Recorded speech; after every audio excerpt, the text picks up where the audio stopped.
My name is Joe Grand. Let's see. I do computer stuff. I do electronic stuff.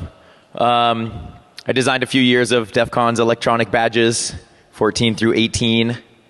And today is a talk that I've been really wanting to do for a really long time. And that's look at different ways to get access to inner layers of circuit boards to help with reverse engineering. So we see a lot about like chip hacking stuff that Chris Tarnowski does at a really microscopic chip level.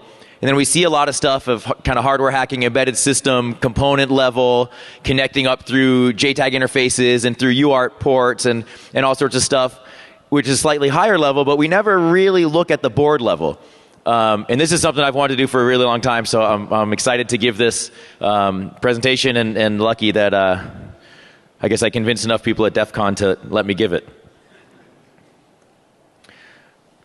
Okay, so just to get started, reverse engineering PC boards, isn't really that much different than reverse engineering anything else, except we're looking at a circuit board. So we're basically undesigning a system that's already been built.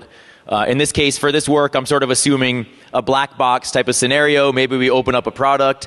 Maybe we get access to some circuit board in the field that we want to figure out what's going on with it. So we take that system and we use destructive methods, we use non-destructive methods, whatever we need depending on the situation to get more information about the board so we can actually then go and perform an attack or do something else. And the main ways we would do this would be to access each individual copper layer, which is really the primary thing that I'm most excited about. Once you get those, if you get each layer of the board, sometimes you have a multi-layer board, and I'll describe the kind of typical board composition. You can kind of lay those out together and stack them and adjust opacity and do image processing types of things to actually trace out connections. And once you do that, then you can say, oh, okay, this part's connected to this part. Maybe microcontroller is connected to external memory. Let's go after the external memory. It's basically to give you an idea about what's going on. Oh yeah, also, so, besides the obvious sort of things of figuring out how the system works, also good to kind of verify security schemes of things. But what I really sort of like about this is injecting kind of new behavior into a device. And this is something that's yeah, of course you have the kind of standard research types of things or forensic analysis or whatever, but if you have the board design, you basically have the fingerprint of the board. And if you have that board level, then you have firmware and other things, you can kind of clone the thing. But injecting new behavior, lots of governments have been doing that for quite some time, and they must be using some of these techniques, I'm assuming. But it's sort of a, kind of an interesting area because now you can take a board, delayer it, figure out what's going on, and then find a good location where you can inject something that isn't going to be detected. So whether it's enabling some new feature, whether it's some surreptitious monitoring or whatever it is, doing it at a board level, people aren't really thinking about oh, what if somebody changed the board layout between the time I sent the board out to fab and the time it came back from China. Right? No one's really thinking about that. At a chip level, they are, because there's lots of counterfeits and all sorts of, kind of gray market areas for chips. But circuit boards, you don't think about the fact that, oh, what if somebody's adding functionality to a board? But you should. All right, so we're going to look at three different sections. I've broken this out. The first thing is solder mask removal, basically just getting access to the top or bottom layers of the circuit board. Then we'll look at delayering for multi-layer boards to how can we figure out, how can we get access to each individual layer of the board. And then imaging, which is going to be non-destructive types of stuff. And a lot of the tools that we're looking at here, you'll see, are not that impressive, but it's just never really been talked about. So we have some manual methods, we have some automated methods, we have some chemicals, all these different things. I thought it would just be cool to put them all in one spot. And a lot of the things that we're using also are kind of designed for, at least from the imaging side anyway, designed for failure analysis. So they're standard engineering tools that legitimate designers are using and legitimate fabricators are using that we're using for hacking hardware and for reverse engineering. And that's something we can do a lot. Take advantage of tools that are out there and use them to our advantage. This work was done for a cyber fast track project. So our tax dollars at work to let me play with circuit boards, which was awesome. I was going to do it anyway, but I didn't tell them that. So before we can actually start, getting access to the layers and start doing some of these techniques, we kind of need to understand how a circuit board is put together. How many of you guys are familiar with circuit boards and how they're built? About half. How many have designed a circuit board? That same half. Okay, cool. I guess that makes sense. Yeah, okay, so half of you guys are familiar with this, half aren't. That's pretty good. But circuit boards are basically a sandwich of layers. So you have your insulating layers and you have your copper layers. Your top layer is going to be copper, and then you have your insulating layer, and then another layer of copper and insulating. So I like to call it a circuit board sandwich. And I made a shirt just for this occasion. I don't know if you can see it from way in the back. Circuit board sandwich, yeah. And I don't know, because circuit boards are awesome. So this is, so circuit boards do two things. One of them is they provide this physical carrier. So you have all your components, they go on the board. It's this physical carrier where the components can actually connect on the board. And then they provide the electrical pathways. And if you figure out what those pathways are, that's how you can do your reverse engineering. Let's see, this picture on the right, this PCB cross section. This is a 16-layer board that I just happened to pull out of my stack of circuit boards, and it's a cross section. So we're looking at each individual layer from the side view, and there's a bunch of, I don't know, what is it, 6? I don't know, I can't do the math in my head, but there's a bunch of thin layers, and then there's 2 thick layers in the middle, and then a bunch of other thin ones. So this is something, if you're reverse engineering a board and you do a cross section, which is not uncommon, sometimes you can do it from the edge of the board just so you can see, try to get an idea of like interlayer spacing. The inner layers are thicker, which probably mean that's power or ground planes, or something carrying some sort of high current there. The picture on the left is an awesome, awesome thing if you can ever get it. It's the Dutch-Indonesian spekkoek, which is an awesome layer cake. Not a PC board. And they taste much better than PC boards. I can guarantee that. But as soon as I saw this, I ordered this at a restaurant when I was in the Netherlands, and actually I didn't know what it actually was. And they brought it, and I was like, oh my God, this is awesome. I'm going to put it in my presentation. So now you know what circuit boards look like. There's a bunch of other layers on a board. So you have your copper and substrate layers, but you sort of have other stuff on top. So the silk screen layer, usually white markings on the board, sometimes other colors. That's made of like a printable ink or epoxy. Usually part designators are on there. Sometimes you'll see manufacturing logos. Sometimes you'll see markings by engineers for test fixtures or test points, things that we can take advantage of. That's at the super top layer.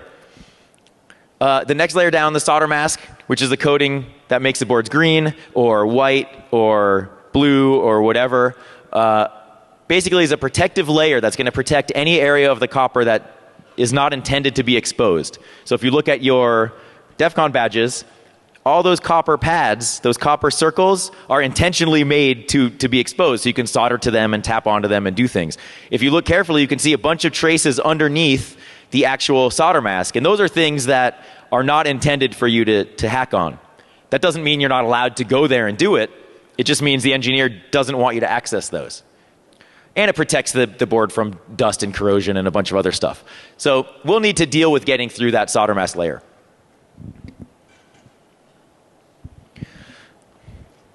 The circuit board fab now, kind of the capabilities of circuit board fab, is almost approaching like high feature size chips. Like you're getting so these tiny fine features. So the state of the art stuff, like less than 1 mil, 1/1000th of an inch.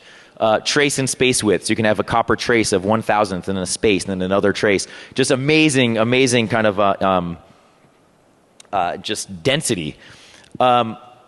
Half a mil, less than half of a mil diameter laser drilled holes. So you're looking at circuit boards that are like highly complex. The fabrication technologies are amazing. Things like via in pad. A via is something that connects different layers of a circuit board together. Normally, like in a traditional PC board fab, you'll have a mechanical drill hole going all the way through the board, even if it's only connecting, say, layers 2 and 6 of the board. It's still going to go all the way through because it's just an easier fabrication process. But when you have via in pad, or even buried via, you can't even find the vias sometimes. It's insane. So via in pad would be like you have say you have like a highly integrated ball grid array device where there's a matrix of solder balls underneath a part, which is typical for most devices these days. If that pad needs to connect to an inner layer, it doesn't have to go on the top layer out somewhere down to a via somewhere else. It can have a via straight in the pad and going straight down into an inner layer, and you would never see it unless you did some of the techniques that we're going to do. So very, very advanced capabilities, but normally we're looking at kind of traditional capabilities, 3/1000, 3 mil tracer space, 8 mil mechanically drilled holes, and then buried vias. And buried vias are traditional vias, except they only connect the layers that need to be connected. So you can't access them from the outside, which makes reverse engineering harder. But yeah, I mean, just amazing what PC board fab can do right now. This picture here is an iPhone 4 16 gig logic board, a cross section of that. 10 layer board, super thin. What is it? 0.75 millimeters or something. Let me convert that. 29.5 mils. 30 thousandths of an inch thick. 10 layers. I didn't actually convert that in my head. I have it in my notes. I know someone was clapping. He's like, wow, he can do math really fast, but I can't.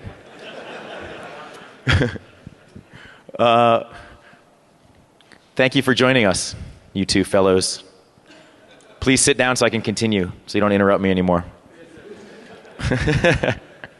I know them. It's okay. Yeah, so this type of board is super complex, and I used this iPhone board in a lot of the experiments. I wanted to use kind of traditional standard boards. I did some 2-layer boards. I made a custom 6-layer board that I had complete control over the design on each layer. I knew the layer spacing. I knew everything about it, so I could kind of validate the success of the of the various techniques. But then the iPhone board is a real world situation of a actual consumer product using current state-of-the-art technologies. So I grabbed a bunch of these things on eBay, just bare boards, and they were actually Apple iPhone knockoff boards. They looked great, except there was like very noticeable defects and cracks in them, and just really weird things. I just couldn't imagine someone actually buying an iPhone board on eBay and building it. But I don't know. Apparently, that's what people do. But it was fun, to use something like this to actually prove, like, okay, the technique is not just going to work for like a hobbyist board; it's going to work for the real deal. So I mentioned that we want to try to get access to the inner layers, or all the layers of the circuit board. And if you do that, if you can only access, say, the top and bottom layers, that's still better than nothing. But really, if you get all layers of the board, whether it's a 4-layer board or whatever, then you can start really putting together the entire design. So this thing here, I'll show you this again at the end of the presentation with one of our techniques. This is 4 layers of a speech synthesis board that I designed. That is a great reference because I know exactly what it's supposed to look like. If we also know the components, almost all of this stuff, except maybe some of the non-destructive methods, assume that there's no components on the board. So if you're going through your process, you would make a note of the components, make note of part designators, and then take them off the board to actually start destructively getting down to the different layers. If you know the components and then you know the board layout, then you can recreate a whole schematic. And with that schematic, which is like an electronic roadmap for the entire system, then you totally win. All right, so the first set of things we're going to look at is solder mask removal. This is getting access to the top and the bottom layers, because those are the only 2 that are protected by the solder mask. Lots of different ways. You'll see, the mechanical way, or the manual abrasion and mechanical, but we'll go through a bunch of these and sort of see. It's surprising, like a lot of the stuff you'll see, the lowest tech ends up being actually the most useful, which is great for us because it's also the cheapest. So what I'm going to basically do is just run through a bunch of these techniques. And I should mention, so when I was doing the Cyber Fast Track work, there was a bunch of stuff that didn't work. And I don't have the time to go through all the stuff that didn't, so I have one slide for each section of stuff that didn't. So you don't have to actually go and fail the way I did. I tried lots of stuff. I'm also releasing, these slides are already on my website as of today. So if you go to grandideastudio.com or just search for whatever the title of this talk is, it will show up. I'm also having an academic paper that's going to be published at Usenix Woot next week or something. So that will be basically what I'm saying here, except written down in really nice sentences. That took a really long time to write. Okay, so sandpaper is sort of like, okay, everyone's like, oh, sandpaper. Everyone has sandpaper. It seems like a very obvious sort of solution, and it is. But it works. It works great. So this is something, for this particular situation, I had the set of boards, put it down onto this work surface, and just sanded it, and it worked great. But the one thing you have to kind of worry about, though, is you have to make sure the sandpaper is actually, really kind of planar to the surface. You want to make sure that you're evenly sanding, because if you're not, you're going to get wear, and you're going to end up sanding down into the substrate or into the copper and then into the substrate. which I'll show you when we do some of the delayering stuff. So it's basically just using sandpaper. You can put boards of the same height on either side of the board you're sanding. That will keep things really level. But yeah, the effective, lowest cost way to do it. Here are just some results of that. Different grit sandpaper, depending on the surface finish. Some circuit boards have, say, a gold surface finish on the pads. Some have a solder mask or a solder over bare copper, where it's basically like solder kind of leveled or blown over the pads. So depending on the surface finish that's required for the board, you might need a different grit sandpaper. So the thicker the coating or the thicker the surface finish, you might need like a stronger sandpaper first, a lower grit, and then you move up to higher grits as you get down to start removing that solder mask. But you can see even like on the iPhone board, 400 grit sandpaper, you can wear off that solder mask and you're not wearing down that copper at all if you're gentle. Using a fiberglass scratch brush, which I hadn't known anything about before, but I guess they're used mostly for like scraping off rust on metal that you're working with, or cleaning off different types of parts, is great for removing solder mask. It's better for selective areas. So say you do want to access a single trace on a board or a single via on a board. That's what the fiberglass scratch brush is really great for. You can do a whole board with it. It will just take a little while. And make sure you wear gloves, because this stuff will flake off and you'll have tons of splinters all over your hands and fingers and everything. I think I posted a picture of some of those in my thumb at some point. And I think one person actually realized, like, oh yeah, fiberglass shards are really bad. Should have worn gloves. I'm like, I know. Thanks for that tip. So that's the scratch brush. Sandblasting. You don't normally associate sandblasting and circuit boards, right? Or at least I don't. You sort of associate it with, like, building motorcycles or something like that, using it with big pieces of metal. But it actually works pretty well to scrape off solder mask coatings. So I went to a place called Tech Shop, which is sort of like, I don't know, like a fitness center for nerds or something. They basically rent machine, they teach you how to use the machines, and they let you use the machines and everything. It's a really, really cool idea. And there's places all over the country, different types, other organizations do the same thing. But I went over there and said, hey, I'm working on a project. Can I use your machine? I'm not a member. I don't want to sign up for a month to use your machine for an hour. Can I please come in? And, stood around for a long time until finally they're like, fine, okay, come in. So I gave a guy $20 who was about to go on his lunch break to do this stuff for me. It's amazing what you can get when you ask nicely and hold money up. So this one, we had to be really careful, because sandblasting normally is just a very kind of high PSI, high rate of speed type of application. So the operator tried to kind of scale it back a little bit and be a little gentle on the board. We had some pretty massive failures, but once he got the technique right, you just use a standard type of sandblasting machine. We were at a 60 grit aluminum oxide, 80 psi. And that's their standards. They didn't even modify that. But he had best success when he was like 6 to 8 inches away, shooting it at an angle. This works really well with kind of standard types of boards. We put an iPhone in it, and the thing just got destroyed to shreds. It was just way too fragile. But standard types of boards, even 2-layer boards that have a really thick substrate, that seems to work best. But we got some noticeable pitting in the copper. So technically there's damage in that copper. But for our purposes, it doesn't really matter. As long as we can get a good image of that layer, we can then do post-processing and clean it up and everything if we want to.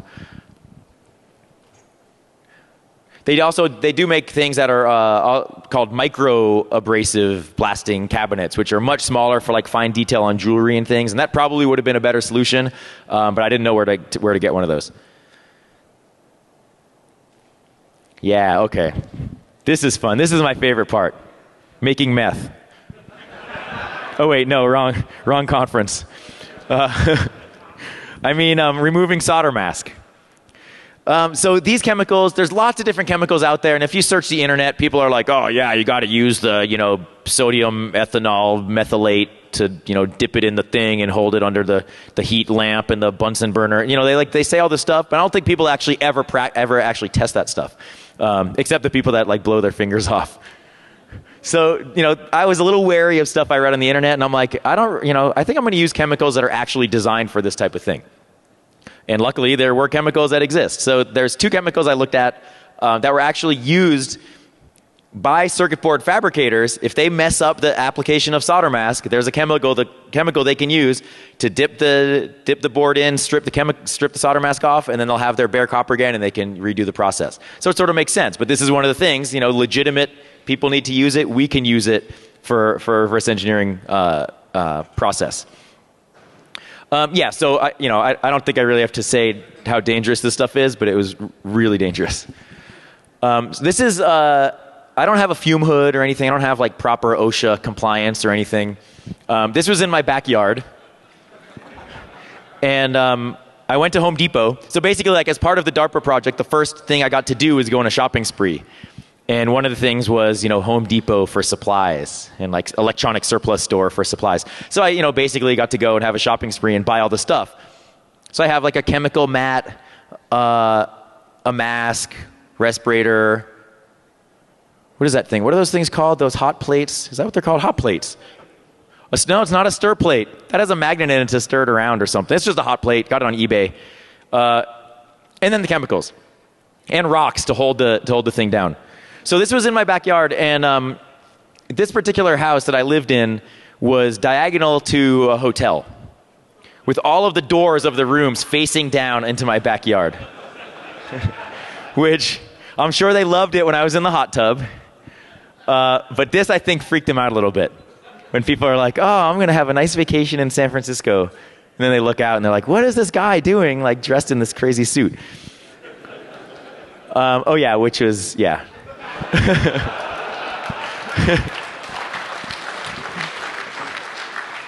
And there actually was a black car outside of my house for 2 days when I was doing this work. I shit you not. And I was like, well, who cares? Like, if somebody comes and sees all this stuff, like, I'm doing work for the government. I have a piece of paper that tells me I'm allowed to do. They approved it. I'm allowed to do this. But nothing ever happened with it. But yeah, so I wore the suit, and it was actually really funny because with these chemicals, you have to heat them up to a certain temperature because that helps with chemical reactions and all this crazy math stuff. So I had, this full chemical suit on, but who took the picture? It wasn't me. Yeah, so my wife took the picture, and some of you guys might remember her when she was pregnant and called my phone in front of 8,000 people or something at DEF CON a few years ago. She took the picture, and as the stuff was like heating up on the hot plate, and she got really pissed because apparently that stuff smells really bad. But I didn't know that because I'm wearing a respirator. So she took the picture, and she's like, wait a second, why are you wearing this stuff, and how come I'm not wearing it? And she got super, it was, I would swear if I'm not going to swear because I'm a nice person. But she was really angry. And, kind of going off like a trucker. And so she ran out and shut the door and stuff so the smell wouldn't come into the house. But I guess it was really bad. And actually the fumes did go into the house. So next time, if I do this, I'll do it a little further away from the house. Or just buy her a respirator. So yeah, this was, that was fun. But I was really freaked out. I don't normally deal with chemicals that much, except when I used to etch circuit boards. And I would just dump all the chemicals down. Yeah, someone else etches circuit boards. But did you dump the chemicals down the drain? Oh yeah, it's Space Rogue. Yeah, he was there when I was etching circuit boards. So yeah, chemicals, I don't know. They're very effective, as you'll see, but also just really dangerous and freaky. So it turns out both of these chemicals that I use, there's 2 of them. One is a US company, one's a UK company. Neither of them will attack the actual substrate, which is good for solder mask removal, but it wouldn't work well if we're trying to delaminate the board. So we basically heat the liquid, put the circuit board in, rinse it, and just brush it, and the stuff comes right off. It's pretty cool. Like pretty much right when you put the circuit board into the heated chemical, it just starts kind of flaking off, which is really neat. And the time depends on the temperature and the thickness of the solder mask and things like that. But the result is super awesome. Full copper exposed, no abrasion on it or anything like that. Really, really well done. And then lasers. Lasers. Who here has a laser? Yeah. A lot of people, right? Like they're not an uncommon thing anymore, like a laser cutter or something in your hacker space. The one I use is just a really gigantic one, but it's no different than, I don't think, much different anyway, than the ones that you have in hacker spaces where you're doing laser engraving on your iPhones or something. So this one I went to a company in Milpitas called A Laser and said, hey, I'm wondering if we can use your laser and shoot it at circuit boards and, see what happens. And they're like, yeah, that's a little weird, but okay, sure. So I went by, which is awesome. Places really, they're willing to do kind of interesting things, because for them, I was talking to the operator and he's like, yeah, this is totally fun because we had no idea what's going to happen, and it's way better than way better than what we do day in and day out. So for them, it was something fun. And this happened almost every place I went. It was kind of fun for the operators because they didn't know what to expect. In this case, who knows? I was worried that we were going to set the place on fire or something.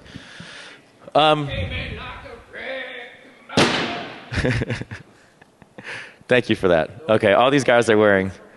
I knew this was going to happen. I guess this is like a DEF CON tradition. Thank you guys. I love you guys so much for that. Thank you. I actually told them before the talk, I'm like, nothing's going to throw me off. Not even a giant dong. No, you said you weren't coming on stage. No, you broke the rule. Take your mustache down. Okay. All right, where were we? Okay, come on, get that out of here. Okay, so so the lasers that we're using here are basically for cutting material like flex circuits, like flexible circuit boards, for cover layers, for doing, say, like stencils or solder stencils for circuit boards. And we were just trying to see, could we shine a laser and would it get through solder mask? I actually went to also use them to see if we could actually get to inner layers, which I'll explain later on. That doesn't really work. But in this case, it did. We just had a single pass of the laser at a medium power. I don't know what that means because he told me there was low, medium, and high. So I figured, let's just start with medium and just see what happens. So we did one at medium power, and it worked.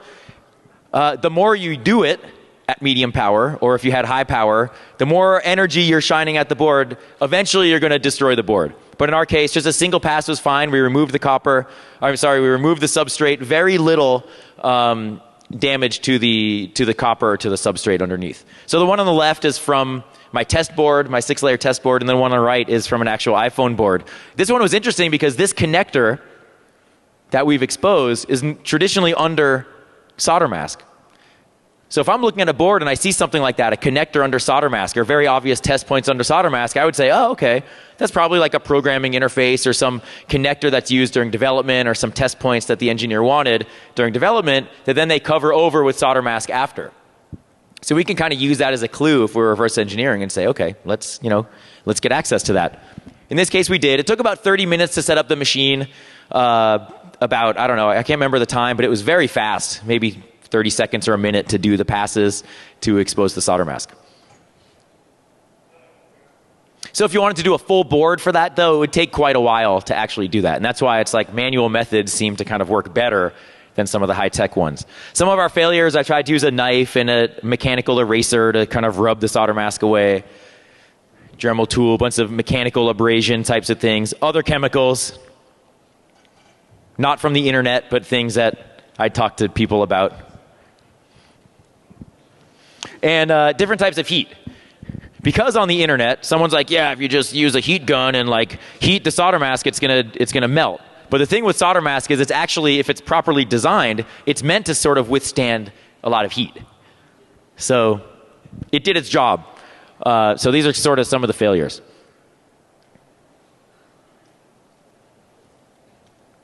So the next set is delayering. This is where I think things get more interesting because now we're starting to look at the inner layers itself. So sandpaper, again, kind of a manual method, and then we have mechanical, bunch of different mechanical stuff.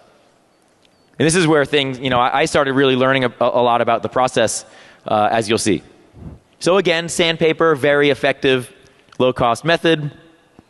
I just took the board, double-sided taped it to the work surface, But as opposed to the solder mask, which if you're just using sandpaper on solder mask, it's going to come off pretty fast, a few minutes maybe. When you're trying to actually delayer an entire layer of substrate that could possibly be 40, 50, 60 thousandths thick, it's going to take a toll. I don't care how strong you are, it's going to hurt. And you're going to get really sweaty, which I know a lot of people don't like. So what you can do, instead of just using sandpaper, handheld sandpaper, you can use like a sanding tool. So on the left, I have a sanding stone, which is like a 60 or 80 grit stone, so you just get a better grip on it. Or I have a Norton sheet sander tool, which you attach the sandpaper to this thing, and then you have a handle, and you can actually go back and forth. But it takes a while. So here's a little video of it. Time lapse, of course. So I'm taking the stone, trying to get the top copper layer off, and then we'll have the substrate, and then I got to work on the next layer. So first the sanding stone, try to use that, sort of works.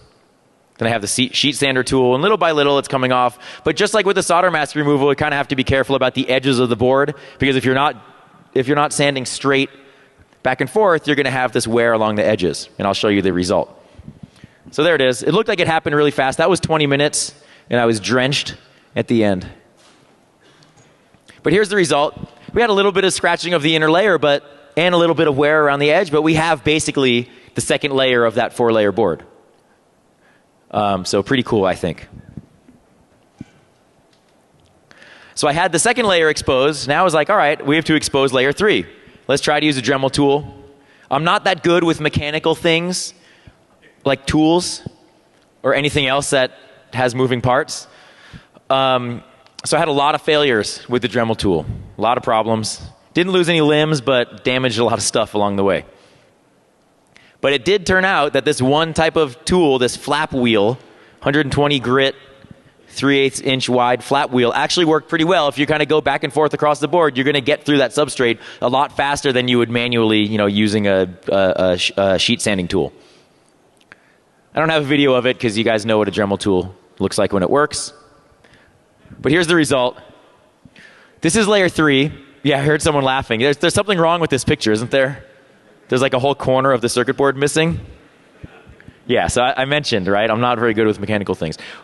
With practice, this would obviously be a better thing. But it works fine. It's just really hard to control the Dremel tool. I mean, you have a thin kind of, moving wheel. It's just really hard to control. But when I did that, I was like, well, wait a second. I'm just doing this mechanical abrasion. Why don't I use my CNC milling machine to try to automate that process? Oh, that took me 9 minutes, by the way, with the Dremel tool. So CNC milling machine, I just happen to have one in my office next door to make circuit boards, because circuit boards are awesome, and you need to make them all the time, I think. So this is a T-Tech Quick Circuit 5000, and it's basically just a really accurate CNC. And I used actually a special end mill from this company called Think and Tinker, which was designed as a carbide end mill specifically for cutting kind of fiberglass types of material. So there's the setup, have my computer running the whole show, and then the milling machine itself.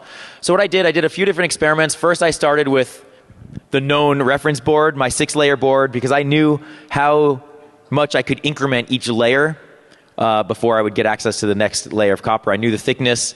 So I basically just used the machine and kind of manually controlled the machine, adjusted the Z-axis for the depth to come down, and just kind of moved the milling machine back and forth. This particular board, you can't really see the left image at all, or the right one really. But the left one has a bunch of numbers for the different layers. So layers 1 through 6 are all numbered. So what I did is just went down and for each layer exposed those numbers. So I could prove, okay, now I can access layers 1 through 6. That was no problem. But that was sort of a board with very thick interlayer spacing. So it was sort of like cheating. So I decided to do it with the iPhone. And in this case, I didn't want to manually control it because I wanted to have a precise outline that I was working in. So I created that inside the tool and adjusted the Z-axis in 1 mil increments. So I'd basically run the rub out of this particular rectangle, adjust the axis, run it again, and keep running it until You guys are so funny. You're dirty.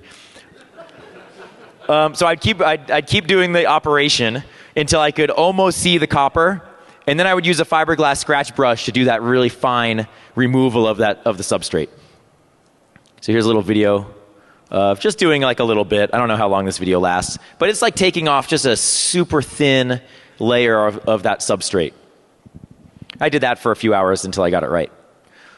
But it actually worked. So I could see inner layers of that 10-layer iPhone board, which is seriously complex. But if you do that across multiple sections, you can reverse engineer the entire board. And if you can do it on something this complicated with that technique, you can pretty much do it on any board out there, I'd say.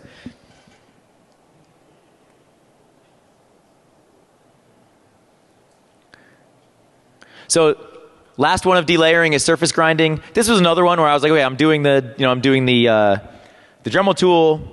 It's like, how else can I do it? What other techniques? Surface grinders are these amazing machines that are used to grind down surfaces, to create nice surface finishes, and to do all sorts of crazy metal work. We have this rotating wheel on a rotary table, and the table moves around, and the wheel stays where it is, and it's just a very, very, very cool thing, but gigantic.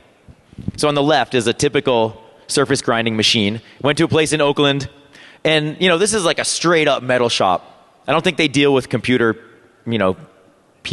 tech people very often.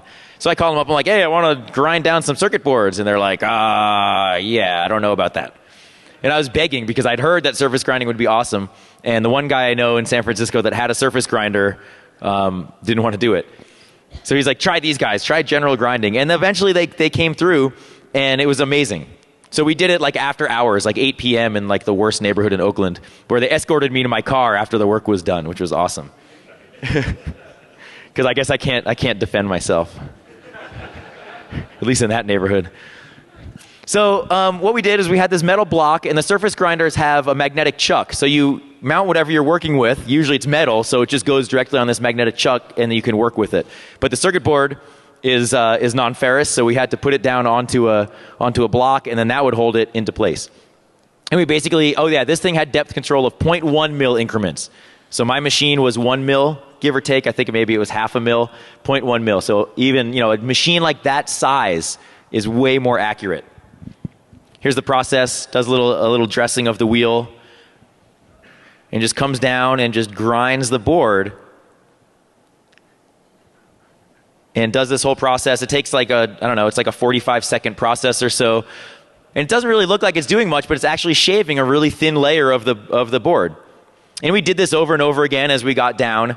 And what you can do is, if you already know the interlayer board thickness, if you do a cross section first, or you look at the side with a magnifying glass, then you can just set that in the machine, and it will just automatically do it to that point where you need it.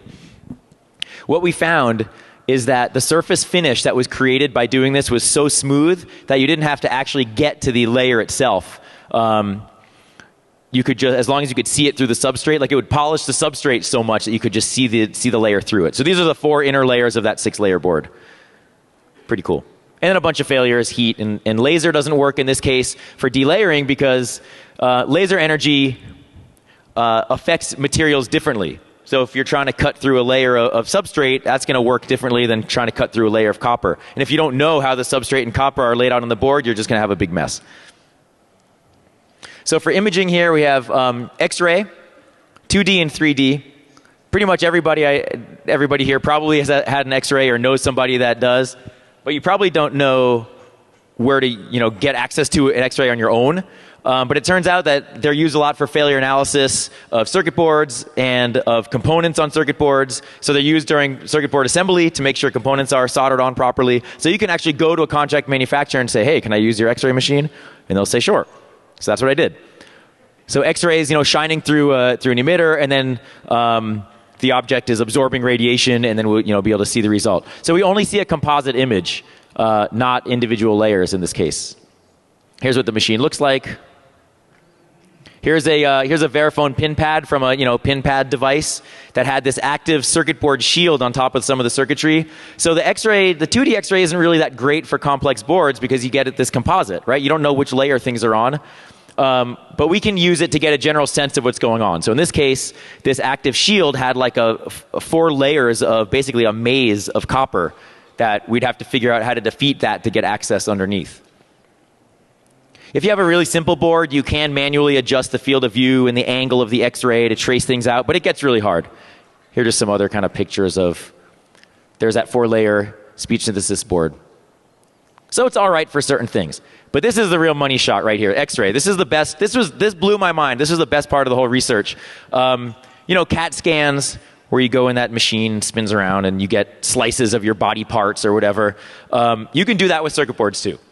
And just like there's contract manufacturers that have the normal X-ray machine, some of them have the 3D X-ray machine. And you're basically taking a number of 2D images at different angles around the object and then mathematically processing that down into slices. And here's like a BGA part, a ball grid array solder ball with a defect in it. Normally, these companies are looking at very, very small objects for very, very small defects. So I went in, actually called this company, which was recommended by Sonic Manufacturing, who did the 2D X-ray, and I called the CEO, and it turns out he was in Germany for a conference. And so it was like, 5 p.m. my time and 3 a.m. his time or something like that. And as soon as I heard the ringtone change from the U.S. to, the European, I was like, oh, crap. But he answered the phone at 3 in the morning. I woke him up, which is not a good way to start a relationship.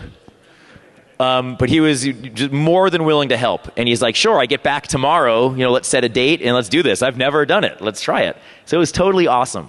And just a big surprise for everybody there. So what we did is we took 360 different images of that speech synthesis board, that 4-layer board. And then once we got all of that data, we loaded it into a manipulation program for 3D manipulation, moved through each layer, and we could like manually, it creates a bunch of JPEGs basically, so we could hit a key and look through each layer. In some, I don't remember the actual layer, the slice thickness, but it was just totally amazing. And the results will, vary based on how many layers you have, the interlayer thickness, the weight of the copper, what other materials are used, because some high-end boards use very complex materials. But here's the result of this CAT scan on our board. So we're slowly going through each layer. Layer 1's about to come up. Let's see. There it is. There's layer 1, and then layer 2 comes up. There's layer 2. Then we go through the middle of the board, the middle substrate, which is thicker than the others. Then layer 3 comes up fast. There's 3, and there's 4. So now non-destructively, we can see through the entire circuit board without having to do anything, which is awesome. Here's another view of it. So you'll notice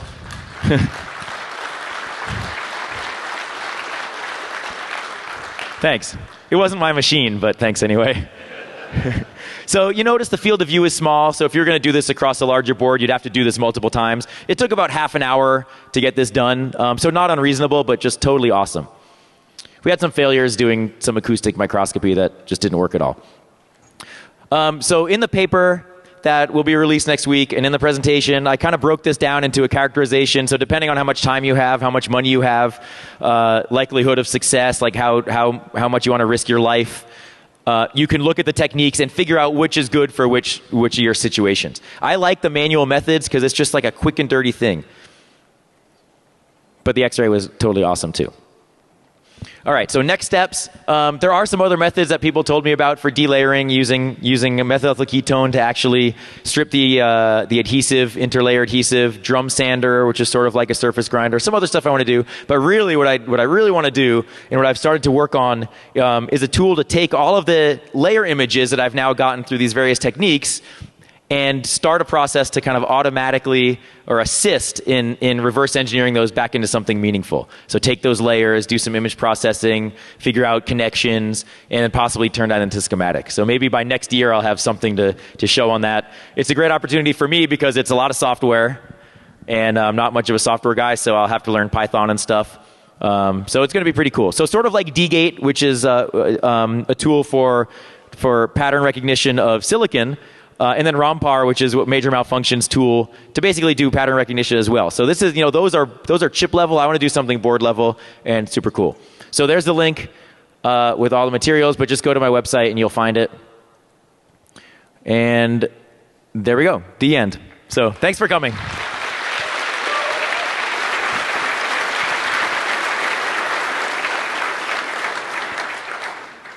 So I do want to mention, now that the camera's off, right? Okay. He's like, yeah, fine. So I do want to mention, this is a picture of my friend's leg with a gigantic tattoo of the JTagulator logo. And for those who were here last year, it was a hardware hacking tool I designed and released at DEF CON and Black Hat last year. And my name on his leg, which is also really weird. And a gigantic eagle coming down, drawn by Eddie Mize, the guy who draws all the art and sells art and donates all of his money and all of his time to the EFF to do this. So we thought it would be this guy's whose leg it is thought it would be really fun to get a tattoo and then try to raise some money for EFF. So if you like Eddie Mize's work, which I think they already took it down in the contest area, but if you like his work, donate to the EFF, or if you want to do something crazy like this next year, you get your own tattoo and let us know, and then we'll donate lots of money to the EFF. So I don't know, totally insane, but I guess that's what happens at DEF CON. All right, thanks.